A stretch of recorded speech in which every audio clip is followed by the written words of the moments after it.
So right here, I'm sitting with the legend, Sam. Sam is breaking the bias, if I must say so. He's also my father, since 2003 back then. And I'm so excited that I'm having this interview with my own father, talking about an issue that has rocked the Christian music.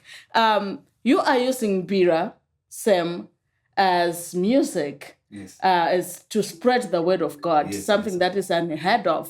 But I want you to understand further is why are you using Mutandachinga as your surname?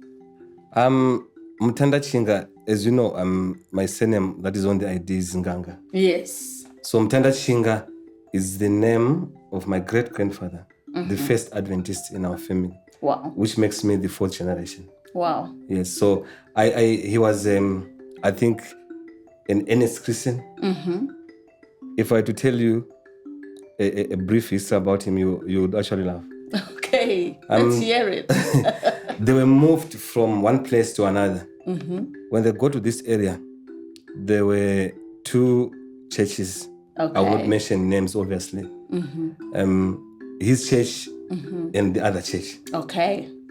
So, fortunately or unfortunately, the headmaster for that other church married his daughter. Oh, wow. So as you know, in our African culture, you always respect your father-in-law. Oh, yes. Yes. So every time they would have a Sunday school. Okay. And then on Monday, you'll be there saying, no. Let's go and read the Bible. Wow. Until the person left. And then another one came again.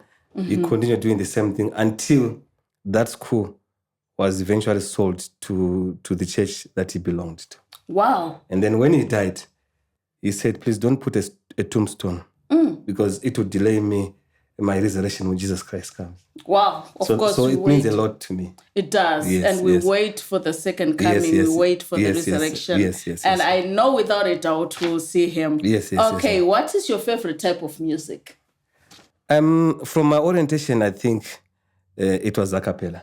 Yes. Yes, obviously. I mean, because of our orientation, it was Acappella. I went to an Adventist school. It was only Acappella. So that would be my favorite music. And what does it mean to sing Acappella?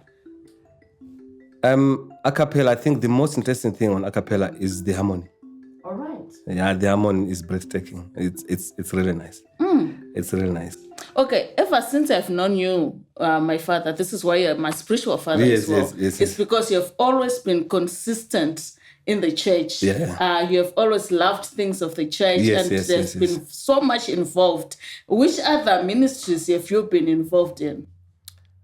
I think in blanket, let me say the youth ministry. Okay. So I've been a leader for Adventurers, for Pathfinder, senior youth. I've been a district president for the youth. I've been a secretary of information and publicity for the federation. Here in South Africa, we call it a region. Okay. And I've been a conference facilitator on children's ministries. And funny enough, I've been a conference facilitator on women's ministries. Because back then when it started, people didn't want to be associated with it. Okay. So obviously, by default, because children's ministries and women's ministries are in the same department. Oh, yes. So we had to be the facilitators. You can't separate the mother from the child. No, you can't. They have to work together. So I've been doing this, I think, maybe 24 years. So I'm not just starting ministry now. Yes, yeah.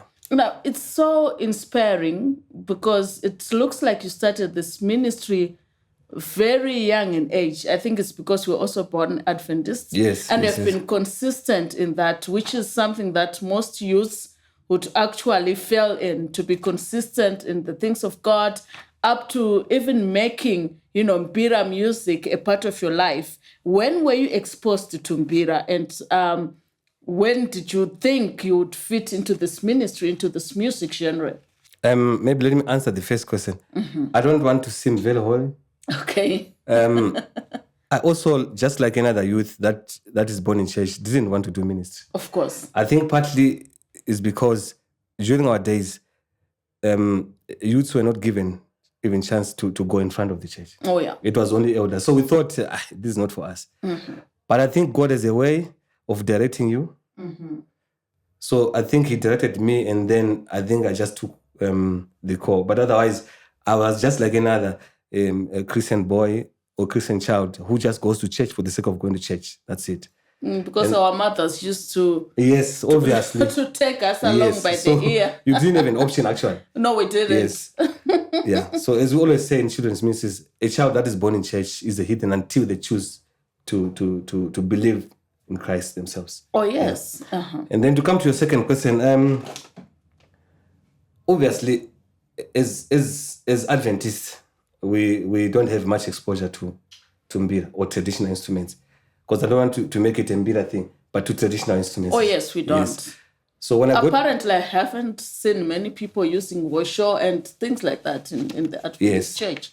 Because we have a tag. Maybe you ask me, I don't know. Yeah. So when I got to university, I joined the university choir. So the director of the university choir was Dr. Marai. Okay.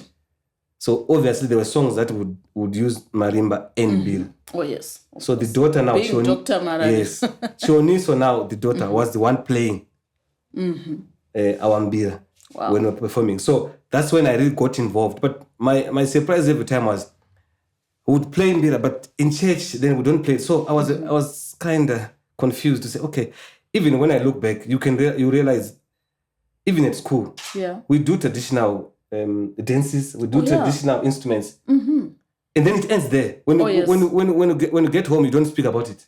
Oh no! I remember one time when I tried that, I got a hiding for dancing in the traditional. But parents don't have a problem for you to dance at school. Exactly. Okay, so that's the first time but I never thought that I would actually be involved because just like another person, I also had a tag that I put on traditional instruments. Oh yeah. I mean, it's socialization. It becomes a part of us, a social script as well. Yeah. So are you the first to be a Mbira gospel artist? I would say no. Because obviously, even if you Google on YouTube, many Mbira players have been doing gospel songs. Okay. But I think maybe to take it professionally, to distinctively to be to doing gospel in Mbira or traditional, I could be one of the pioneers. But to play or to record gospel songs, no, I'm not the first. All right. Yeah. And, being the first, of course, in the Adventist church. In the Adventist church, I would say yes. Yes, because I haven't seen so many people going, even as far as being professional as you are, and exposing our music to Mbira, So how has been the response inside the church, inside Adventism? There's been two responses. Okay. One negative, one positive. All right. And what is interesting is there are many people that come nicodemously. Okay. to come and say, I think this is good, but they can't say it in public. Yeah. I think, obviously, maybe because of the stigma. The stigma and the post they hold in church. Oh, yeah. They don't want to be controversial, but they really like it. So I think, for me, it's a balanced response. Okay. Yeah. And outside the church, how outside my church, or outside Christianity? Outside even Christianity as well. I think outside my own church, the positivity is more of course, on Christians, because I think some of the churches are already using this instrument, so they're not really surprised. Yes, but I think it's also, even there you get less negativity. So I think for me it's encouraging. I think I can say. All right. And so with this exposure and also exposing other people and other people coming nicodemously to you, have you received invitations to come actually within the church to perform, to say we are having divine service and we think the legend should come and play for us divine and afternoon and Sabbath school? Funny enough, I have. Oh. Yes, I have in many churches. But sadly to say, I've turned down the offer. Okay, why? Yes, because I think maybe the church is not ready. And sometimes, every time they invite me, I kind of feel there's a battle they're fighting at church, because I don't want to cause confusion. Okay. Yes, because when someone is inviting, you can feel the spirit. All right. Yes, they want to prove a point. So I've been avoiding going to my churches until such a time. When the spirit will speak to you. Yes, and when people are now used, because now I might cause more divisions than positivity. Okay, well, I might look at it like if I'm going to invite you and we are exposed, the more we are also going to appreciate your music as well. True. Yeah. True. So there are two sides to it. I would, if I would, next time just tell me you have an invitation. Okay. Because then I'll answer on your behalf. Okay, then that's fine. If you are there, then at least I'll be happy. Yes. Okay. So why do you think there is that resistance, that negativity about traditional instruments in general within the Christian community or within Seventh-day Adventist Church? I think, to be honest, I don't want us to dwell on colonialism. Of course. But at the same time, I do not blame colonialism. Mm-hmm. Because if we consider, even if it was us Africans who would have colonized the Western, would have done the same. Mm-hmm. So if I were to borrow Alan Patton's words of was permissible. So what missionaries did when they came was permissible. Yeah. It was permissible for them to demonize our instruments. Mm-hmm. It was permissible to discourage them because they didn't know. So you can't teach something that you don't know. Yeah. But now, it is no longer permissible for us to keep demonizing the instruments when you know they are not demonic. Oh, yes. So you are saying with knowledge about music and etc., we shouldn't demonize things. No. And then the other thing, there's a lady, I think, from Nigeria. She's a terrific writer. She's called, I think, Chimamanda Ngozi. Yes. She speaks about the danger of one-side story. Of course. Mm-hmm. So if I present to you one side of a story, that's the only side you know. Oh, yes. So you don't have an opportunity of seeing the other side. So you can't be objective. Of course. So we've been painted with one side, that traditional instruments are demonic, traditional instruments are bad, and everything. But if I were to ask you, can you put morality to an instrument? Does it speak? No, it doesn't. Okay, I'll ask you another question. If you take a car, people do so many bad things with a car. Oh, yes. Why can't you say it's evil? Yeah. Why can't you demonize it? Why can't you demonize the piano, for example, exactly. You play it everywhere. Yes, so we can't put morality into an instrument. Oh, yes. Morality is an own individual. How you use something becomes morality. You see, if I use a car to steal, I'm a thief. Yeah. The car is not a thief. Oh, yes. Yes, so I think the one-side story, we should now tell the world the other side. So if we tell people the other side, then they can now balance and make a good judgment. And mind you, I don't have a problem in someone not liking Mbira because they don't like Mbira as a taste. No, so I don't like it to give it a tag. Oh, yes. Because then I'm not being objective. Oh, yeah. Yes. I mean, coming to that as well, Sam, the legend here, what do you say about people who are opposed to your music, or rather opposed to you? Like some can fail to separate the music and the person, and they come, with the backlash to your music. Maybe I don't want to. Okay, let me say I don't blame them because I also used to be like that. Okay. Because of the orientation that I got. So since I'm here, I also have to give them a fair chance. Oh, yeah. Of exposure until they get to me. So I'm not really moved. Number one. Number two, funny enough, I always then, if I see someone commenting bad about me, I always follow up on their statuses on Facebook. Okay. And then, I'm not opposed to soccer. Of course. And then I see someone posting Red Devils. I love Red Devils. Are they good Red Devils? No, I'm just asking. Yeah. You see. So, and then the other thing also is, if someone, because of lack of exposure, they say those things, why must I fight them? Yeah. And then there's this great writer, I think it's Seneca. He says there are two kinds of men. Those who, in fact, he said there are two groups. One group is for those guys who go on to achieve things. Yeah. And then the other group is for those guys who sit and criticize. Oh, yeah. So you choose where you want to be. That's an interesting take. Yes. So, I mean, looking at the church, of course, the church, Well, there is still some resistance, like we've said before. Yes. What do you think churches should do in terms of when a new idea comes? How should the church react? And while you're at it again, you can also answer for me. I've seen that you don't criticize the church for not allowing traditional instruments. So what is your stance, really? Okay. I'll answer the first one. The Bible has given us guidelines. Oh, yeah. In fact, it's not the first time this thing has happened. It's not starting with me. No. I'll tell you what happened. When I was at school, that's when Acappella was starting. So every time a group would stand up to sing Acappella, the elders would say, sit down.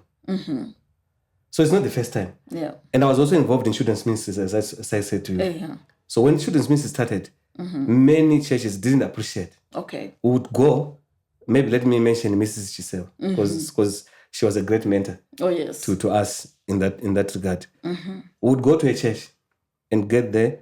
The pastor or the elder would say, over my dead body, you're not going to do a program here. Okay. My Chisel would just say, okay, guys, we came to worship. Yeah. Let's sit down and worship. Don't even fight. And then in the middle of the program, then they'll say, okay, guess what, guys, you can now. Yeah. Yes. So the good thing about the word is double-edged. Oh, yeah. You don't expect the other person to repent or to fix their character. You also have to. Maybe it's another way also of fixing my character. Of course. Yes. So I think if we consider Christianity also, let me jump to Christianity, answering your question. When it started, it was a sect under Judaism. Yes. That's when, even when apostles started preaching, the Council of Jerusalem didn't approve. Of course. So they were always up in arms until Gamaliel said, no. Guys, if this one is for God, it will not stop. Of course. We'll be found to be fighting God. But if it's for men, it's going to what? It's going to fall. Yes. And also the Bible says, try every spirit. Do not just, if what I'm doing is against the Bible, then you can start criticizing. But if it's not, so you must always search what the Bible says on a certain matter that is new. Yeah. The Bible is the answers, not feelings. The problem that we have is using feelings. Of course. Then what was the second question? The question was, you don't criticize the church. I've seen that you don't confront the church. Okay. But I think you've already touched on that by telling us that sometimes you don't need to fight. Yeah, I can add. Okay. God doesn't call the church, he calls individuals. Yeah. That's number one. Then the second thing, I think this year I'm a sitting elder at church. So I can't criticize the church that I preside over. Of course. It doesn't. And then I should, like from my children's ministries, I've learned that I also have to give people room to be where I am before I can start criticizing. From milk to bones. I don't know, you can correct me, you're also Adventist. I don't know. Our church has never said don't use traditional instruments. Oh yes, that's true. It's us here.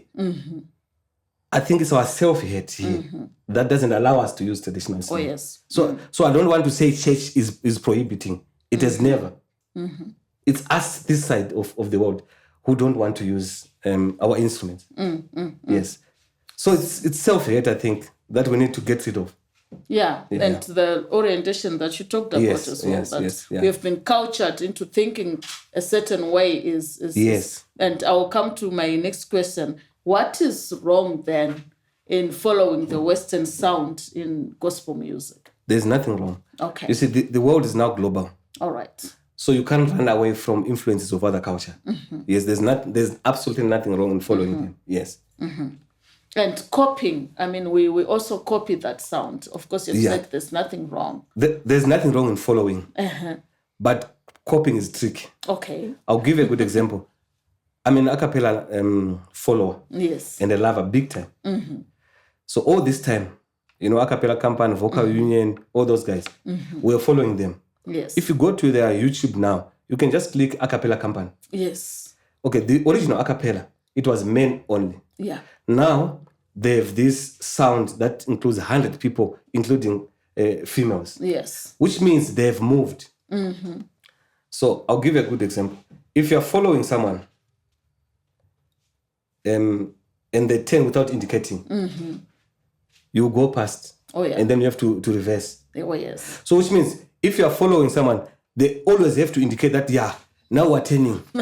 so that you can, which means if now we also have to leave our male arrangement and go to the mixed arrangement. But if you do your own, there was a pastor who came, I don't want to mention names because, yes, he says, if he was here last week, he says, if you copy others, you are denying God of course, to fulfill his purpose in you. That's good. And if I were to put my own words, if you're copying someone, what you're just doing there is you are helping him to fulfill what God has desired him to do. Yes. And your portion is left. You block your innovation. Exactly. You block your creativity. Yes. And you can't. block the God-given gift that God has given you. Yes. And I think we have also the ability to write songs, to Yes, sing we have. them with our instruments, etc. But same, you have been such a vocal voice, and you have been nominated for so many trophies. And right here we can see what you have done. What does this mean to you, having all these accolades? The problem is I never intended to become an artist. Okay. So this came, actually I didn't know that you win awards. So I think, but it comes as a recognition of the effort that we're trying to do to conscientize our own people that no, embrace yourself. There's nothing, it's not a sin to embrace yourself. Okay. Besides, I am this already. So the easiest thing is to embrace myself. All right. So how does this make you feel? Do you feel like I'm up there, I'm a celebrity, I should have fans and followers and things like that? I've tried that, I've even pinched myself to say, Sam, feel like I've tried. But I think the reason why I can't feel like a celebrity, because I've been involved in ministry. So I know this is not my job. Oh, yes. This is, I don't own people. So I'm doing, in fact, God has done a favor to me. Oh, yeah. So I can't really feel that thing. And no, I can't.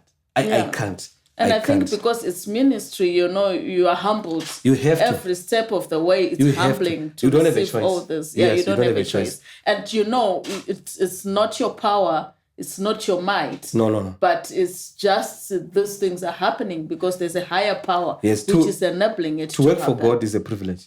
It is. But I must say, what has encouraged me is the testimonies that I get from people. Yeah, they really give good testimony that gives me energy to continue.